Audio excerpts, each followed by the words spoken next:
Guys, I'm just looking for my mic. What's up guys, I hope you're good. Hopefully you're having a good day. Jean-Claude Downing over here with another tutorial that I think is going to be super useful. Whether you're a wedding photographer, product photographer, you shoot artists, whatever sort of shooter you are, I feel like this is going to be a super useful tip. It's not difficult at all. I learned it like a year ago and it saved my ass tons of times. And I'm trying to save your ass here. So you know what it is. You scratch my back, I scratch your ass type thing. Without further ado, let's get into this tutorial. Grab yourself a cup of coffee. I got my coffee over here in this little cup that I made. It's a bit dirty. But yeah, I made this cup at a pottery barn type thing. It's called Clay Cafe here in South Africa, that my girlfriend took me to. So let's get into it. So you're gonna wanna open up your Photoshop first of all. It doesn't matter where you got it from. I'm pretty sure this is gonna work in any Photoshop, to be honest. I'm just hoping that, because I had to turn my PC off. I was actually recording and then I realized that it wasn't screen recording and the audio then wasn't picking up because my mic is obviously plugged into the thing and they work together like that. It is just loading, so I'm gonna look at my phone. No one loves me. If you tuned in for my last tutorial, my last tips and tricks thing. All of this was done in less than an hour and I got video and everything. Hybrid shooter. All right, so this is a photo of Cedric. As you can see,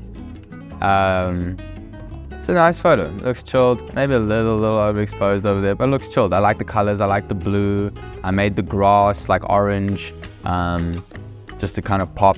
I think green grass is nice, but something about it when it's like too green, it doesn't look good to me. I don't know, it looks fake, looks like a movie. So I made it a bit more orange for the vibe. That's not what we're here for.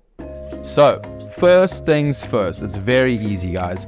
Control J to duplicate. You're gonna duplicate it twice. Super easy. Then Control I, which is gonna invert it. Then you're gonna wanna turn it into a vivid light. Go to your filters, filter gallery, Gaussian blur. Now, I don't recommend putting it too high because then it looks like fake high definition, if that makes any sense. Like those old digicam, there's like a digicam effect on CapCut that does like a high resolution thing, and this does that. It doesn't look good.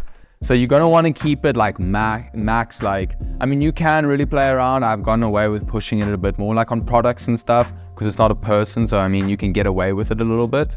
But on a person, I never really go higher than like a 5 type thing on the Gaussian blur. So we're gonna go. I'm gonna put it at 5, I'm gonna say okay. Then that one is selected, the top layer is selected. We're gonna hold Control, click the next one. With Control still in, click G to group them. And then you wanna go down and overlay it. Now, initially, doesn't look that different, right? Doesn't look that different. But look when I do this. Is it just me? Or is that crazy? And now why this is better than like the normal sharpening is, it just saves a lot more of the data. It doesn't make it look so fake when you push that sharpening. This looks like just a supernatural sharpen, makes the person just pop a lot more, or the product or whatever you're shooting, the animal, whatever, super good for a natural sharpen. As you can see, if I zoom in a bit, just so you guys can have a better look, on, off. Now, while I've got this little bit of a haze as well going on, one of my layers did have like a glow effect on before I merged it all into this one layer over here. So that's why it's got this like dreamy kind of look. It wasn't out of focus, I promise. But yeah, now we got a bit of a dream look and a nice clean shop. And now how this works is, let me explain it to you in a scientific way.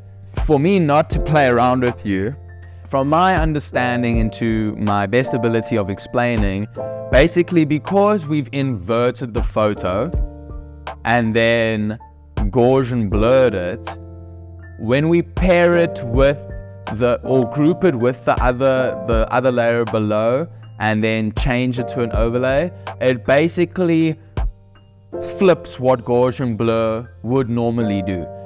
That invert, with it being paired and then changing it to just a normal overlay, it basically has an opposite effect of what a normal Gaussian blur would do. So yeah, super useful. This is exactly though what ChatGPT says, just to explain it for those of you who want to know like exactly why it works, how it works. Okay. You see, and what it says over here is basically it just enhances the local contrast, which results in perceived increase in sharpness. So it's actually not sharpening it, which is why it doesn't mess with the image so much. It's actually just boosting that contrast.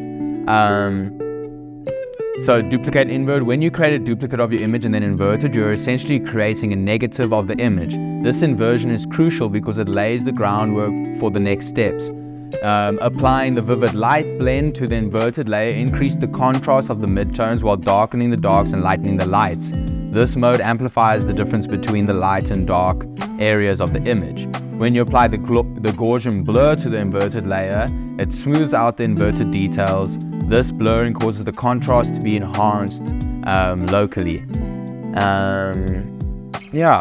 By grouping the two duplicates, you further increase the contrast, emphasize it even more. The Gaussian blur softens the intensity of the effect, preventing it from being too harsh, while the overlay blend mode heightens the contrast in a way that looks natural and sharp. This technique is commonly used in high pass sharpening methods and frequency separators, blah, blah, blah, blah, blah. That's not important. Basically, you guys just learned a really good way how to sharpen any of your photos. And trust me, this is going to be so much better for your photos than using an actual sharpening inside the Camera Raw or something like that. And yeah, it's really, really useful. I would think, let me just do one more for you guys, just so you can see it maybe on a different image. And then, you guys should know exactly what's going on over here.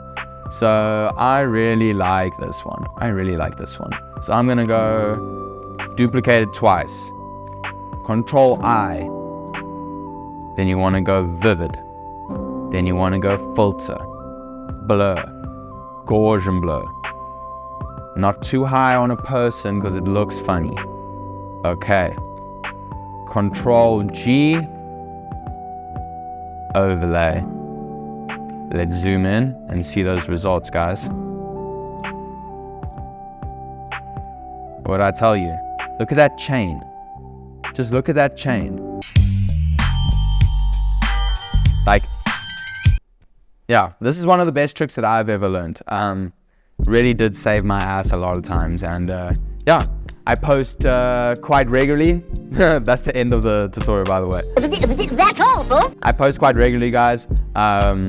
As often as I can, really, whether it's my beat making or whether it's my photography stuff or whether it's my 3D design or anything like that. I really am I love learning. I really love learning. So if you love learning, you have come to the right place. I'm always trying to up myself in different ways, and I'm trying to teach you guys and show you guys ways that you can up yourself. Kind of like this one video that I got over here about how to really stand out as a concert photographer. I really hope that it popped up. But yeah, I hope you guys liked it. Subscribe, you know the drill. And I hope to see you guys real soon. I really, really do. Cool. Stay mad and stay magical.